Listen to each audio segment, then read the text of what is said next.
Okay guys, so first thing the instructions say to do on this ATS compound turbo kit is we gotta put the exhaust manifold on. This is right there, first thing. So we'll get that put on and then we'll go from there. We got that big one right there. So I'll be back in a sec. It's gonna be kind of tough because it's just me doing this and it's just gonna be a bugger. So I'll be back. Okay guys, we're back. I got the exhaust manifold in. Oh, it wasn't too bad. That's pretty good. So we'll keep moving on. I'll just check in after I get every other part on.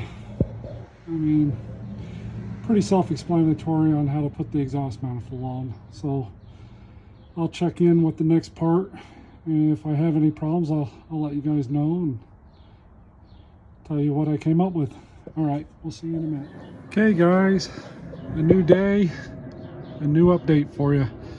So I was able to get the oil feed line on the other day, and then we also got the oil drain on. So I got to figure out what I'm going to do with this coolant line that goes up to the heater core,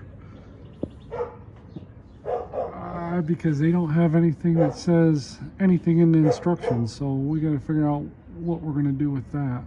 They did give me a tube, but it's a straight and then straight down, and that's it. So not very good instructions on that.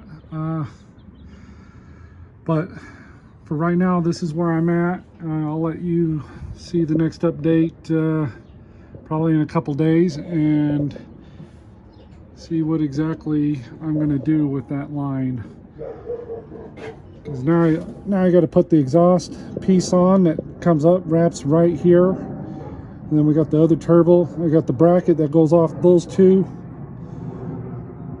And then I got the wastegate that comes over and it sits right there. So that'll probably be the next update. But yeah, that's what we're looking at right now. So let you know how it turns out. If you have any questions, leave them in the comments. Thanks. Hey guys, well, we're back out here doing it again. This is where I got to last night. Sorry if I sound a little tired. It was a long day. So we got the wastegate on. That bolts down with that clamp right there, and there's a valve seat up in here that slides in that sits right on top of this mounting bracket, and then the wastegate sits down onto the valve seat and the bracket, and then it tightens with this clamp.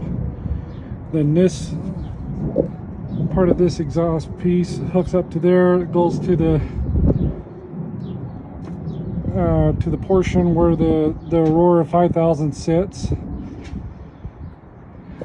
And as far as the coolant holes that came up and around the stock one, I haven't figured out what I'm going to do with that one yet. But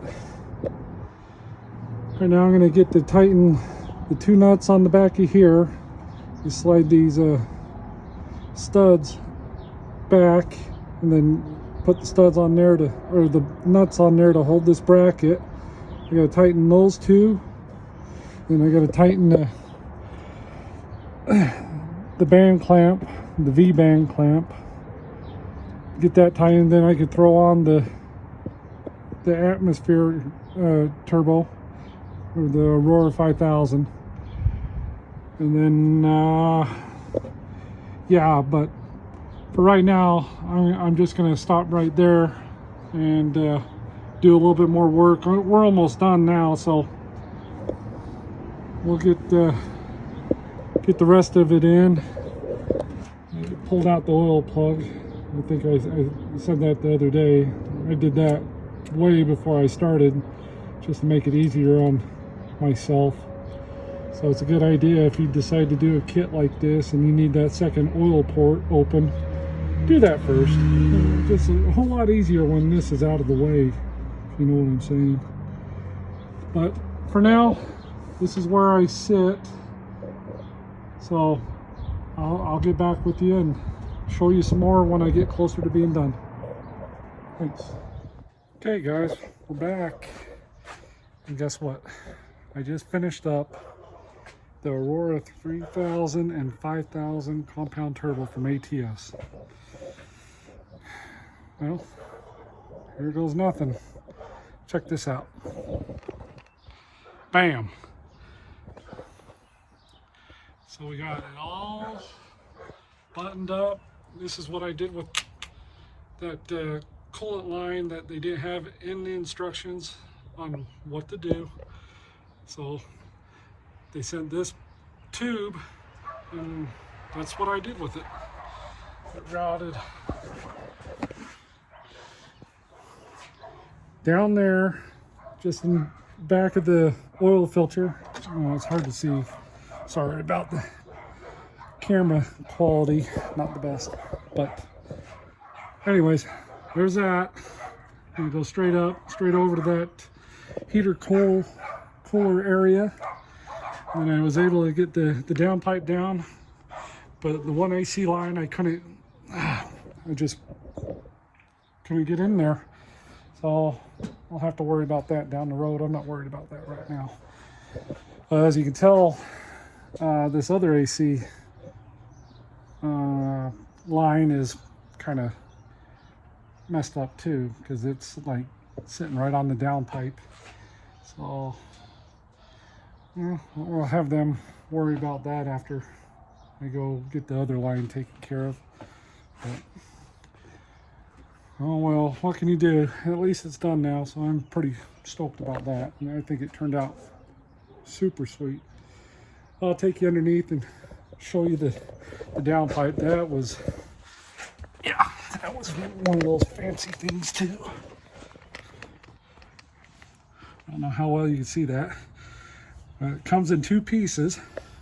So you got your V-band clamp right here that connects this second one that hooks up to the main exhaust, and then the one that goes up to the big turbo.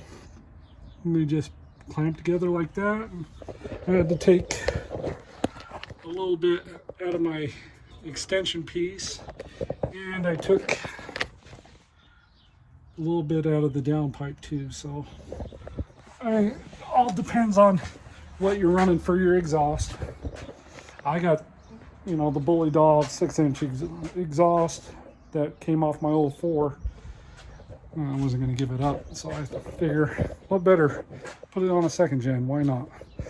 So we got that, and yeah, we'll get ready to fire it up and for the first time and see if I did anything wrong or I did it right. Maybe I'll blow up, I don't know. But okay, so we'll come back and do the startup for you guys. Okay, see you in a minute.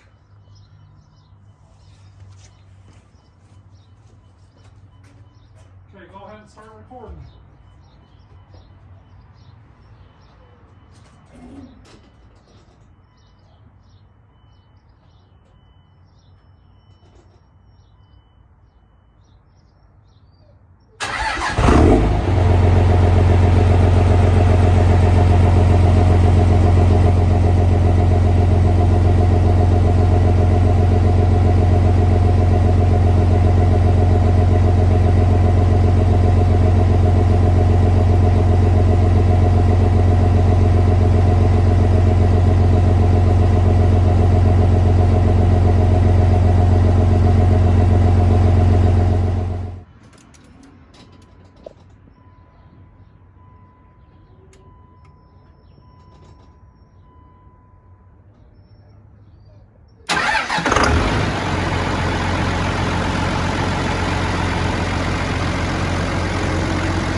guys.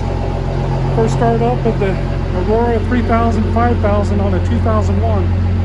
I do believe I'm the first one to do the ATS Aurora 3000, 5000 on a first gen and post it on YouTube, so stay tuned.